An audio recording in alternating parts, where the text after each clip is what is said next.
Welcome back to A Drop of Happy, where we focus on carefree, stress well, light and lively living while loving and reviewing entertainment art tidbits. I am your host and entertainment junkie and stress management advocate, Wanda Toby, and I'm really just hoping to bring you tips that will help you use what you've got to get you through all the things you've got going on. And I usually tie that into the creative and all aspects of the creative because it's important. Quick couple of announcements. I somehow, some way or another, weirdly hit 10,000 downloads. And I just want to thank y'all. Please share, continue to come back and listen. And I'm not sure when or how that happens because this is, this is just do it. This is a just do it production. I hope to get a proper intro, a proper outro, proper equipment because I've been trying out different mics. This one is the latest that I'm trying out, but I think I got to get some better stuff.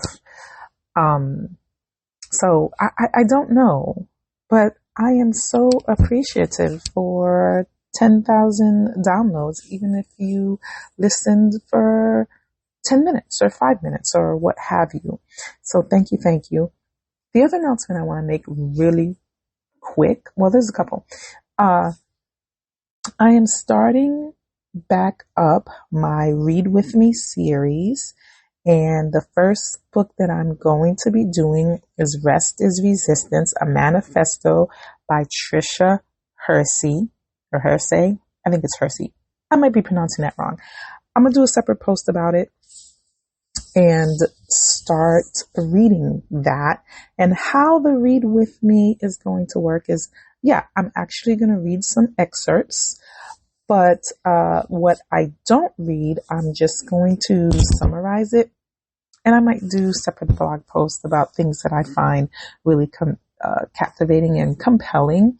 But I do encourage you to get the book and join me. Have no idea how long it's going to take, but this is the first one that we're going to be doing. And I think it's really, really timely because I just got out from doing the whole grad school thing, working things, only parent thing.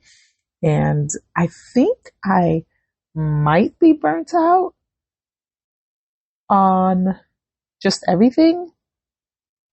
So with that being said, it's a really, really good timing for me to get into this Rest is Resistance. So we'll talk about it more a little bit later. The other thing, I have a pop-up shop. There's like a few items in there. There's my journals because I'm all about journaling. And I do plan to bring some different products that will help you help support me in this endeavor.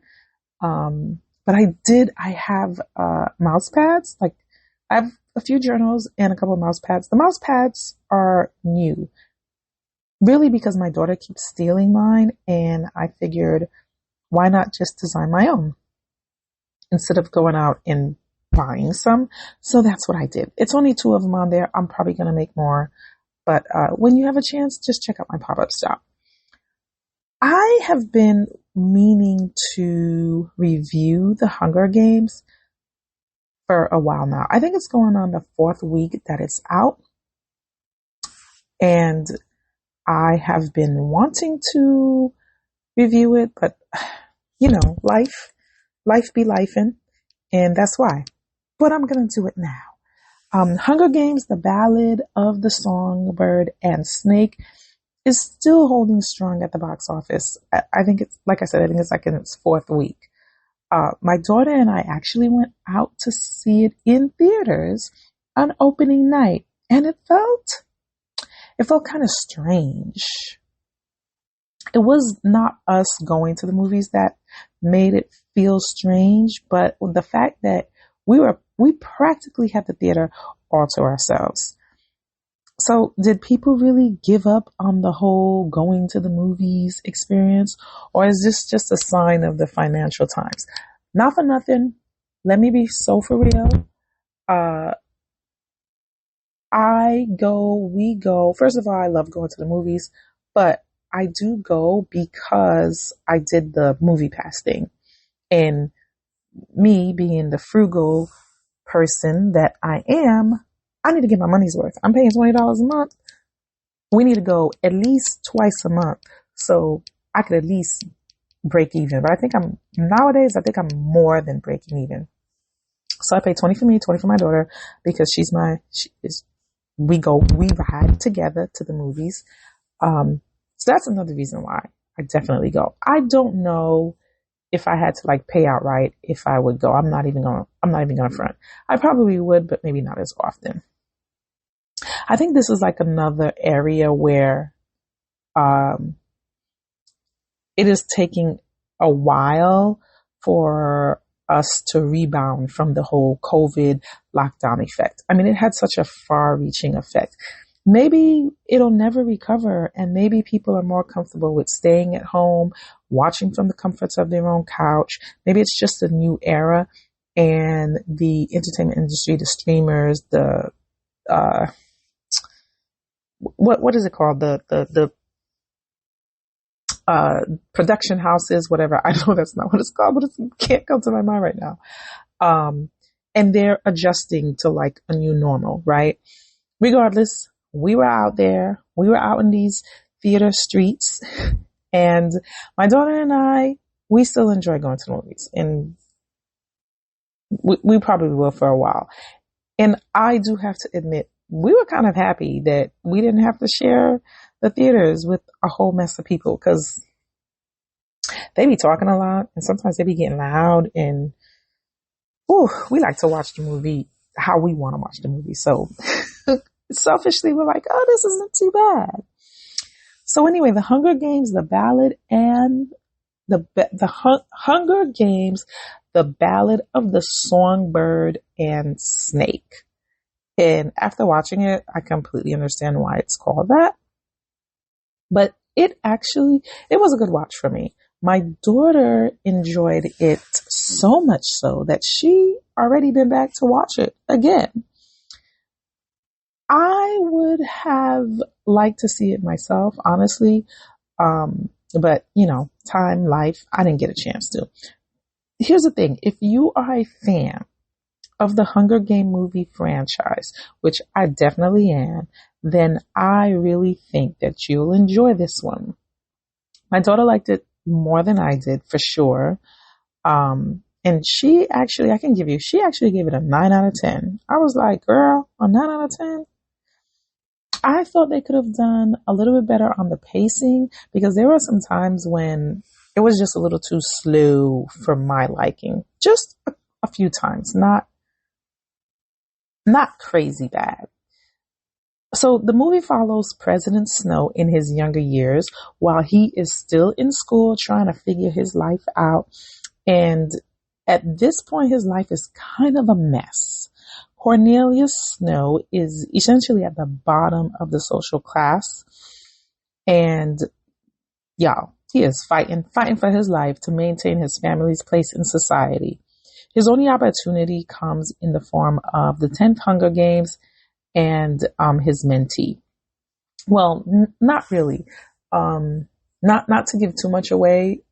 He was trying to get this scholarship to go to university, and that would like kick off, put him on the right path. But instead, his fate is kind of in the hands of the Hunger Game and his mentee, Lucy Gray Baird. That's who's assigned to him. So at this point, he seems really sweet at first, but then the story turns into his villain origin, because y'all already know that he's evil. Y'all already know. So that's not a secret. If you've seen the Hunger Games, know about him, y'all already know. He is not sweet. Okay? The movie stars Tom Blythe as Cornelius Snow, aka soon to be President Snow, aka the person you love to hate. Viola Davis,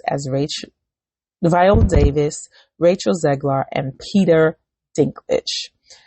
Of course, the acting was solid. Like, if it wasn't, I'd be like, what the heck? My daughter really wasn't a fan of Lucy's accent, but I didn't think it pulled it straight away from her character or the movie, so I didn't mind it too much. Viola Davis as Dr. Gall, she was outstanding, as we have come to expect from her. Like, if she's anything but outstanding, we know she's not even going to get in front of that camera. Tom Blythe did a wonderful job of his portrayal of Snow. I thought he was able to convey like the subtleties of the character Snow as he navigated kind of his like conflicting emotions at that time. It was very well written, I thought, though there were times, like I said, when I felt as though the story could have moved a little faster. I really enjoyed the setting. I think it captured the essence of what we've come to know the Hunger Game is, particularly at that earlier stage, and kind of showing the contrast between the have and the have-nots. It's really a solid movie. And since I'm a fan of the franchise, I feel like I gave it a pretty high ranking out of 10. I gave it an 8 out of 10. Like I said, my daughter gave it a 9 out of 10. I mean, it was a good watch. I always try to remember to talk about like what I've learned before we get into the spoilers. So the lesson is basically to be true to who you are. Be smart about it too. And we'll talk about that a little bit when I get to the spoilers. Sometimes it won't get the results that you think, but it may get you closer to the mark, and at least you can live or die with dignity. And this was displayed by several of the characters who were able to kind of like move through difficult situations and the difficult times by relying on knowing who they really were, like being confident and comfortable and satisfied with, this is who I am. Good or bad, this is who I am. Snow at the beginning was so conflicted because honestly, he was trying to be two different people. And again, I'm not giving anything away because y'all know who Snow is. Y'all know how he turns out. But in the beginning, I don't think he was true to himself, or he could have been true to himself, because he didn't seem to know who himself was or who he was trying to be. But it gets figured out. He did turn out to be the monster we love to hate. But I feel like at one point, definitely in the modern Hunger Games, right? He was completely at peace with it. So at the end of the day, not that that's the person to draw a moral standing from, but hear me out. At the end of the day, our peace of mind starts with knowing our true selves, and then we could navigate whatever comes at us. Then we could figure out how we're going to deal with the things that comes at us. But if we don't know our true selves, don't know our values, don't know what we take seriously, don't know what's meaningful to us, we're not going to be able to make decisions that we're comfortable with. And this was evident on multiple occasions in this movie. Now, if you don't want to hear spoilers, if you haven't seen it, then this is where you drop off. And this is where I say thank you. Thank you for listening. This is where I say share with others. We are on all platforms at LightV, LITEVI. Remember, next book is, I'm not going to say next book, like first book. because it's been a while since I did a Read With Me series. But we're coming up with a Read With Me series, Rest is Resistance, because I feel like we're stressed because we don't rest. And when we do rest, we stress about the fact that we're resting and not getting things done. No. So I am so excited and ready to read this book. But anyway, thank you and have a great night. Let's get into the spoilers. So, the Hunger Game arena is small and open and lacking all the bells and whistles that we are used to and the advanced technology we've come accustomed to, right? From Hunger Games 1, Catching the Fire, all that, the Mockingbird, Killing Jake, whatever, right? But still, it is still ruthless and terrifying and scary and all that. It was really interesting to see the earlier version in comparison to what we have seen in the first 4 movies. It was like getting a peek behind the veil of how the Hunger Games came to be what we've come to know it from the previous movies. After the tributes enter the arena, the killings are still vicious and still just crazy jacked up, and just wild. Like the mentees, the victors, they're not victors, the contestants, whatever you want to call them, the tributes. Well, I couldn't think about that. The tributes are like, they have some that are teaming up, banding together. Like it's still brutal. It's not the best arena, but it is still pretty brutal. And Snow is determined to save his mentee because it's attached to his future. Also adding that at this point, he definitely seemed to have developed like some level of feelings for her. He did like her. He was feeling her, right? I think he was feeling her from like the jump. The only problem is that he does kind of cheat to get her to win. She does end up winning, right? The thing is, Gaul doesn't play fair. And what happened was, in the beginning, when the tributes were coming out, I think, if I remember correctly, one of them attacked like the Capitol kid, and then he was in the hospital. So throughout like them getting ready sort of kind of for the Hunger Game, he was in the hospital. While they're in the game, he dies. So Gaul she gets pissed. And she has these snakes that will kill you. And the only way that they don't kill you is if they've become accustomed to your scent. And since at some point in time, Snow had visited had visited Gaul in her little laboratory, whatever, where she comes up with these evil ass things. So because he had visited her, like the snakes were accustomed to his scent, right? So this is how he kind of cheats. So after the death of that one Capitol kid, and I don't remember his name,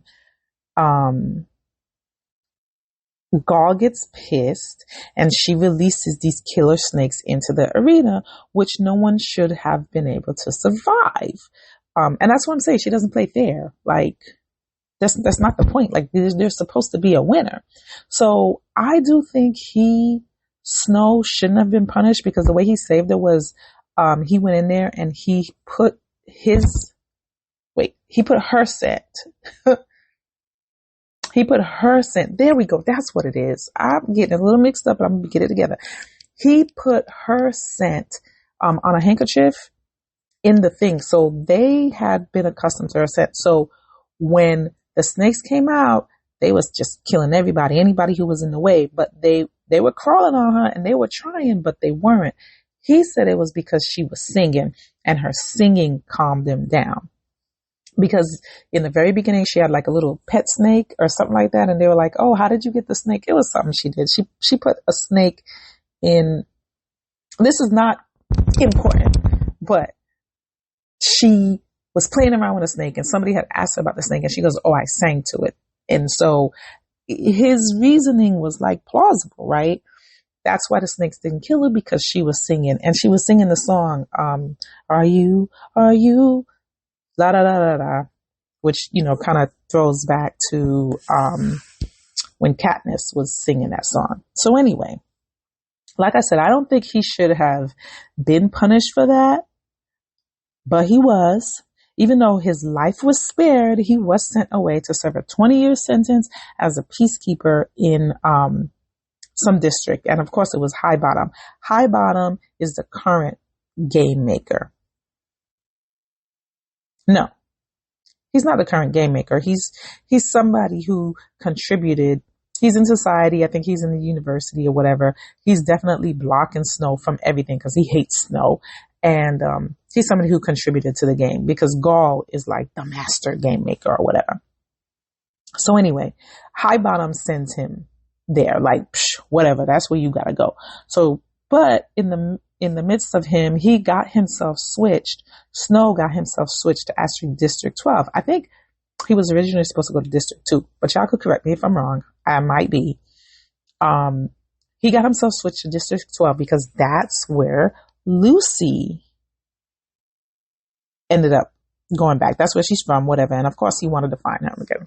Now, there's this character named Sejanus. And he is the son of some bigwig, okay? And this dude been messing up for like,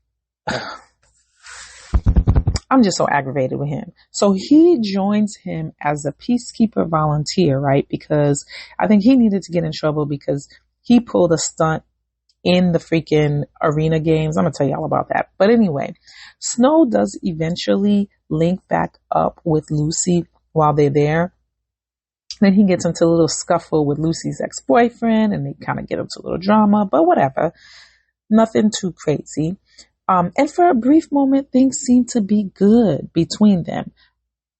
But Sejanus cannot seem to stay out of trouble. And I'm pretty sure I'm jacking up his name. Sejanus? Whatever, y'all. He can't seem to stay out of trouble. Because he's like trying to help the locals. Listen, he has a big heart. I get it, but he's going to get himself killed. So he's trying to help the locals. And gets himself into a sticky situation, which people end up dying.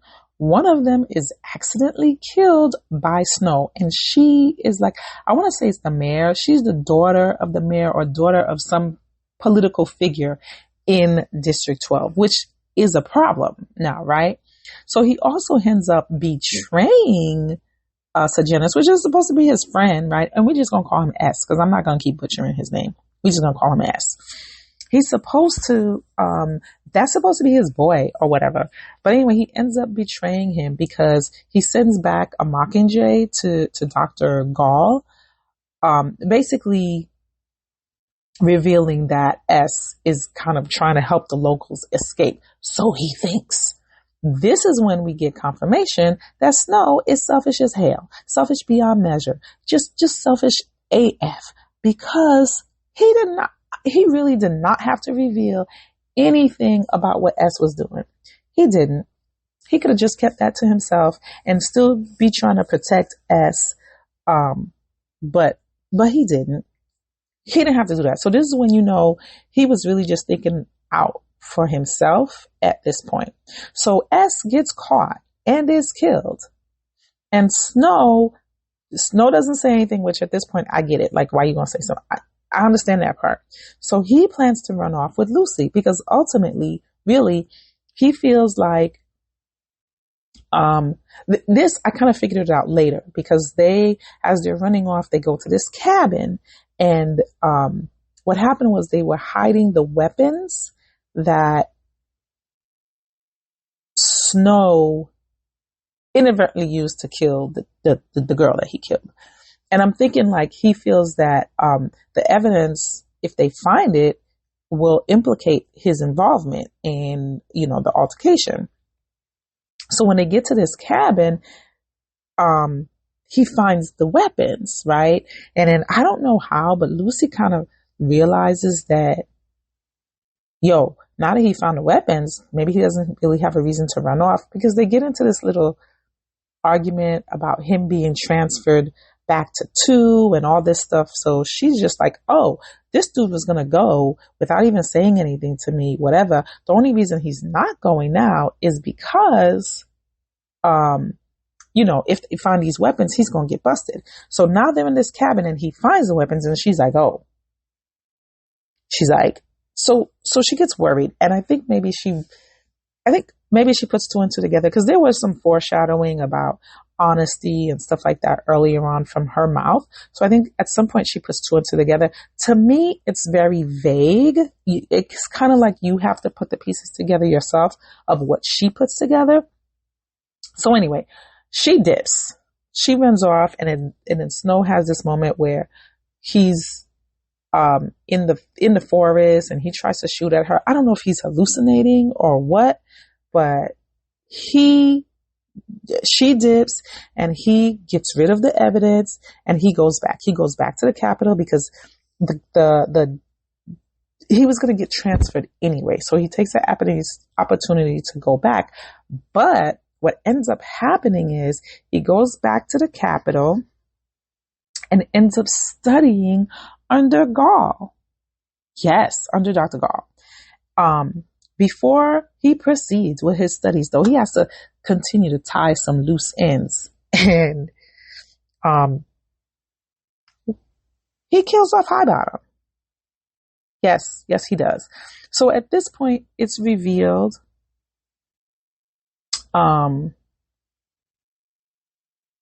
at this point of him killing Highbottom, he's like, you know what? You're going to be out to get me. This is what I'm thinking. He didn't say it, but he didn't have to say it.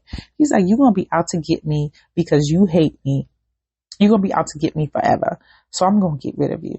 So he kills Highbottom, which what solidifies his role as a villain towards the end of the movie. So boom, clear it, because the way he killed him, like he poisoned him, tricked him, and poisoned him. So, sir, that's when your killing spree started. That's when your killing spree just.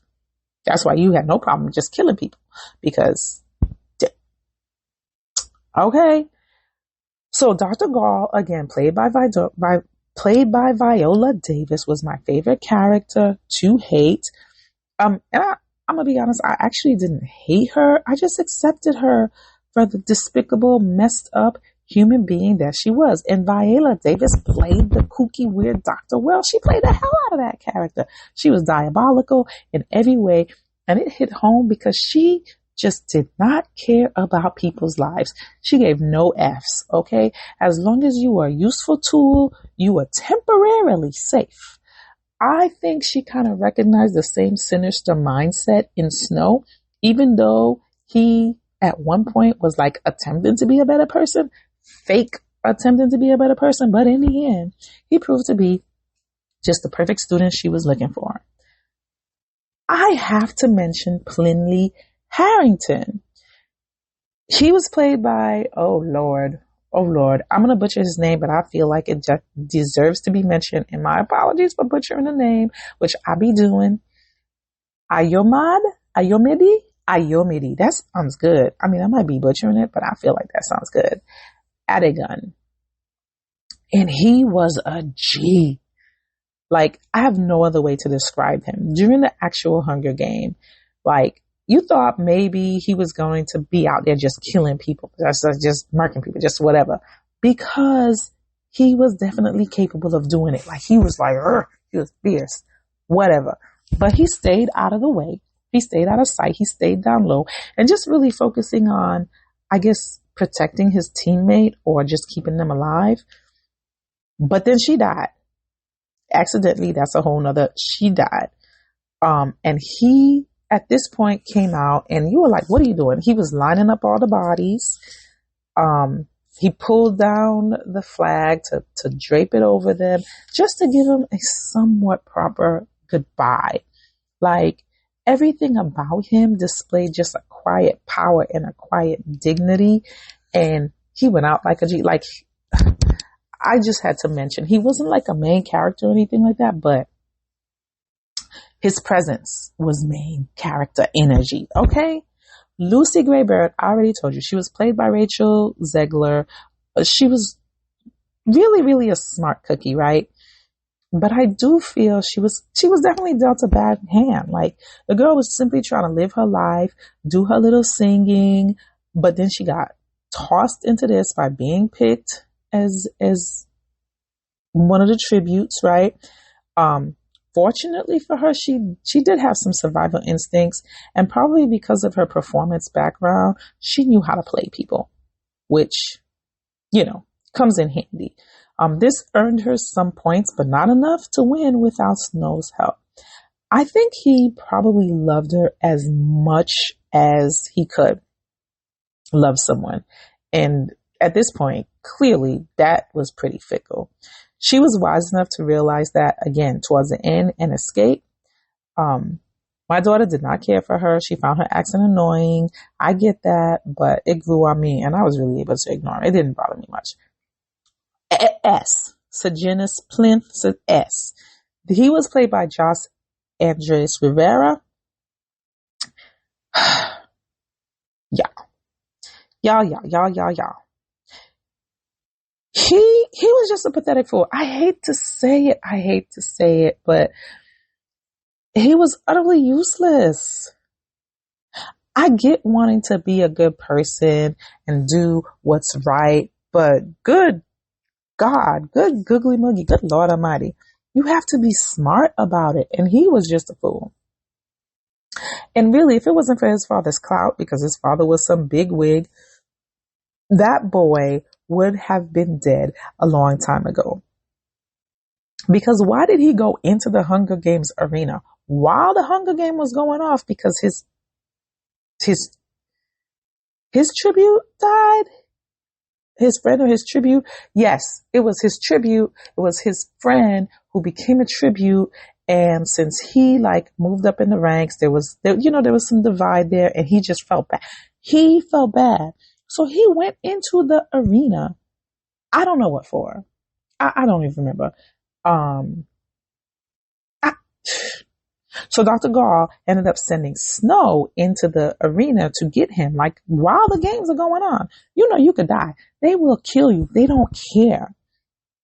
And that was the first time we got to see a glimpse of the Snow we have seen in the previous, the old Snow. That's when we see, because the way he killed that boy. So there was a boy, one of the victors, one of the tributes. I don't know why I keep calling victors. One of the tributes that was going after them, right? Because he was just trying to convince S. Yo, let's get out of here. Let's get. S is feeling all sorry for himself, all sorry for the situation. So you about to die. So he finally convinced them, and they were leaving. And one of the tributes was like, "Oh, you gonna die? I'm gonna kill you. You gonna die." So was trying to get at him. At this point, they made it to where they had to exit, and Snow had knocked him out. Somehow he had got knocked out, and he was down. He wasn't going to follow. It was pretty apparent that he wasn't going to follow them. But the way Snow got at him and killed him, it was unnecessary. That's when you knew, oh, okay, I see. So after all that, they made it out. Later, S falls into another ridiculous situation. This is when they're being peacekeepers, and somebody's about to get hung, and he's over here about to step forward to try to help them. Sir, you're about to die too.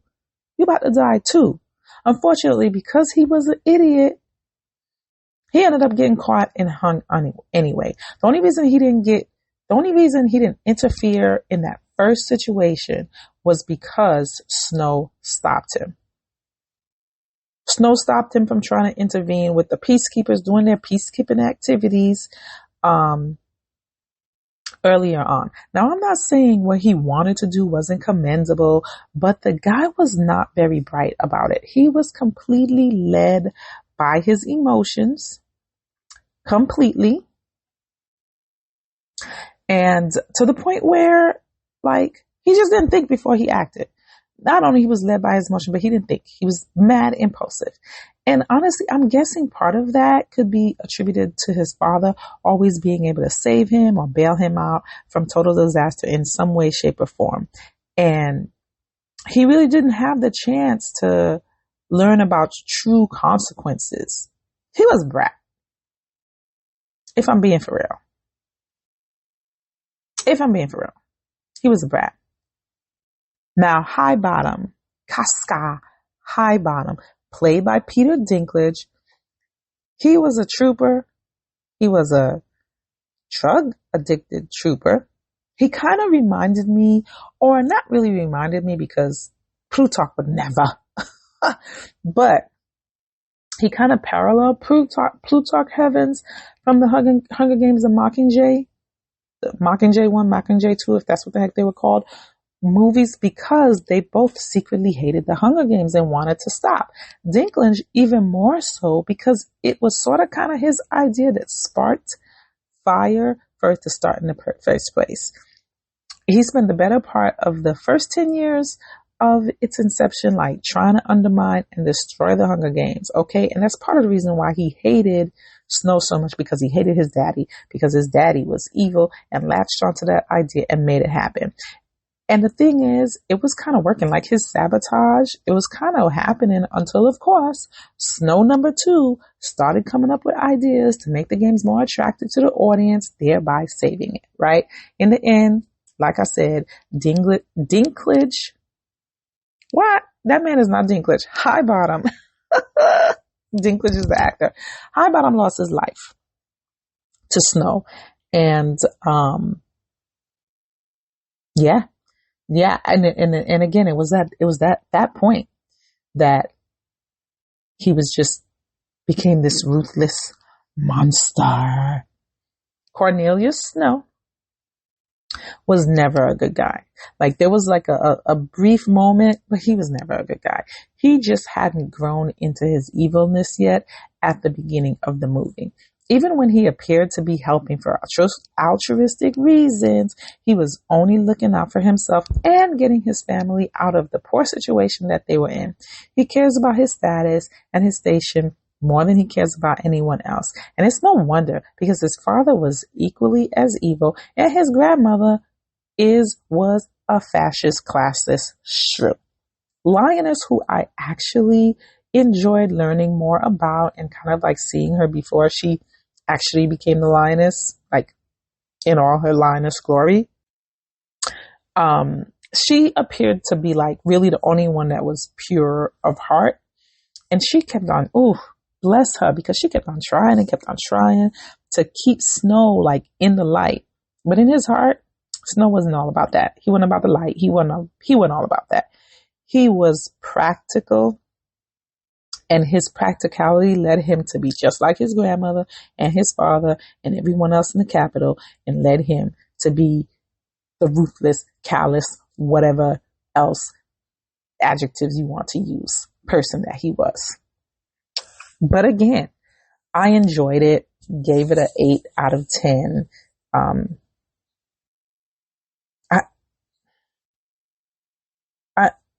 I mean, would I watch another one? Hell yeah, I would watch another one.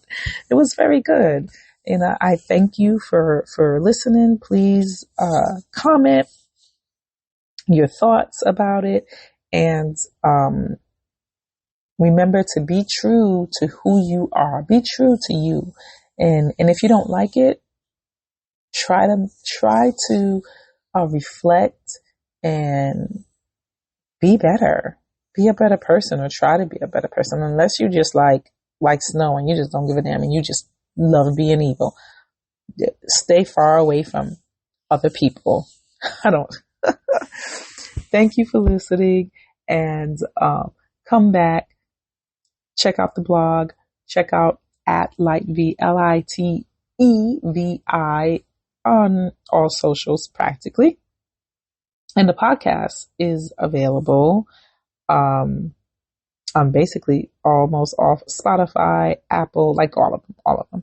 So thank you, and remember to live light and stress well.